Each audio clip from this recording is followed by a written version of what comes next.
میگم اون دوست دخترت کجا؟ امشب با دوستاش رفته گرلز نایت. نه اتفاقا دوست دختر من امروز رفته سمت هرمزگان. کاش میتونستیم امشب ریف کنیم. من ژیلت تازه خریدم تو همون برو بزن. احمق منظورش یه تو رودخونه و شنا کنی. هم تو خجالت نمیکشی شلوارک میپوشی؟ با چی بپوشه؟ بیا میره با کپاتا. چی خود 2 نفر توش جا میشن.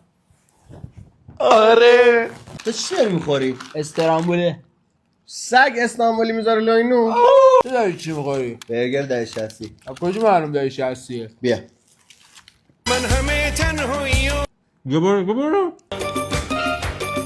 نمو چقدر کلش رنگ انا سن بچه منه عشق KMCه ماشین فقط زمان حسینمون که 1060 عشق شایده و ما هستیه داره به رنگ من گیر میده کلش انگا شیر تعذیه. بچه فیلمو یادته؟ کدومش؟ میگفت احترامت واجب خانده‌ای ولی حرف از مردونگی نزن که هیچ خوشم نمیاد. کی واسه من قد یه نخود مردونگی رو کرد که من واسهش یه خروار رو کنم. این هم شد دیالوگ با هم مختصر و کوتاه باشه. چی مثلا؟